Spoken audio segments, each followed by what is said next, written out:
গ্রাম বাংলার ঐতিহ্যবাহী একটি খেলা নৌকা বাইচ খেলা, যেটা বাংলাদেশে এখন প্রায় বিলুপ্ত প্রায়, যেটা আমাদের চরাঞ্চলে 7 নং চর এলাকা। এটা এখনো আমাদের এই চরাঞ্চলের দিকে এটা এখন মানে হচ্ছে, যেটা এখন কোনো খানি এখন এটা নাই।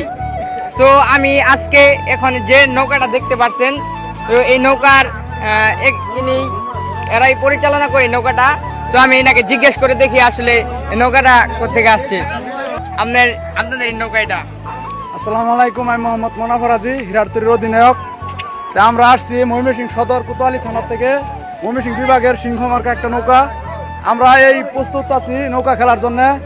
আমাদের এই মাঠে এখন বর্তমান 4টা নৌকা আছে, জানি না কার সাথে খেলা পড়বে। তাই আমার ময়মনসিংহের ফ্যান ফলোয়ার যারা আছে সকলে আমাদের জন্য দোয়া করবেন। আর আমি আসছি এটা কামারচর ইউনিয়ন শেরপুর জামালপুরের উদ্দেশ্য। তারা অনেক একটা বড় আয়োজন খেলা করছে, সেই খেলার আমরা অংশগ্রহণ করবো। মানে আপনাদের এই নৌকা কি আসছে ময়মনসিংহ থেকে? হ্যাঁ, ময়মনসিংহ থেকে আসছে, ময়মনসিংহ অষ্টদর ইউনিয়ন থেকে। মানে আজকে আপনার অনুভূতি কিরকম, মানে কি জিতবেন নাকি কেমন? আমার অনুভূতিটা খুবই ভালো। এছাড়া আমার মনের মধ্যে একটা আশা ছিল, আমি একটা নৌকার সাথে প্রস্তুত নেওয়ার জন্য আসছিলাম। সকলে আমাদের জন্য দোয়া করবেন। আজকে হাজারো দর্শক দেখতে পাচ্ছি আমাদের এই গ্রাম বাংলার ঐতিহ্যবাহী নৌকা বাইচ খেলা দেখতে অংশগ্রহণ করেছে হাজার হাজার দর্শক। আমার ডান সাইডে যেগুলা দর্শক দেখতে পাচ্ছেন, হাজার হাজার দর্শক এখানে খেলা দেখতে আসছে। নৌকা বাইচ খেলা, গ্রাম বাংলার ঐতিহ্যবাহী খেলা। গ্রামের পুরনো ঐতিহ্যবাহী এই খেলা দেখার অনুভূতিটা আসলে বলে বোঝানোর মতো নয়, যার কারণে এখন টিভির সাংবাদিকরা আমাকে জিজ্ঞেস করলো আসলে আমাদের খেলা দেখার অনুভূতিটা কেমন। আমরা এর আগে কখনো দেখি নাই, আজকে ফার্স্ট দেখতে আসছি। তো আমাদের আসলে সত্যি খুবই ভালো লাগতেছে। গ্রামীণ ঐতিহ্যবাহী খেলা, এটা আসলে বাংলাদেশ থেকে প্রায় বিলুপ্ত প্রায়।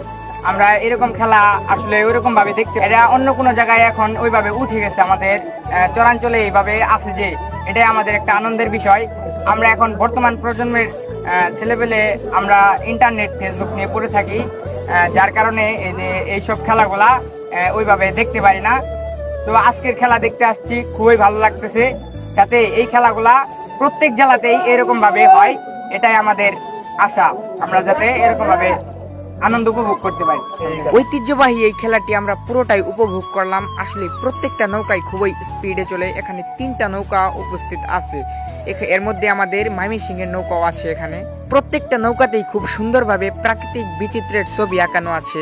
আসলে কে হারলো কে জিতলো এটা কোনো বিষয় নয়, আসলে আমাদের গ্রাম বাংলার ঐতিহ্য যে এখনো টিকে আছে, মানুষ এখনো যে এই আনন্দটা উপভোগ করতে পারতেছে, এটাই অনেক। আর আমরা চাই প্রত্যেকটা জেলাতেই যেন এরকম খেলাগুলো হয়, এরকম আনন্দ সকলেই উপভোগ করতে পারে, তাহলেই গ্রাম বাংলার এই ঐতিহ্যগুলো ধরে রাখা সম্ভব, আর সবাই যেন এই গ্রামীণ উৎসবগুলো উপভোগ করতে পারে।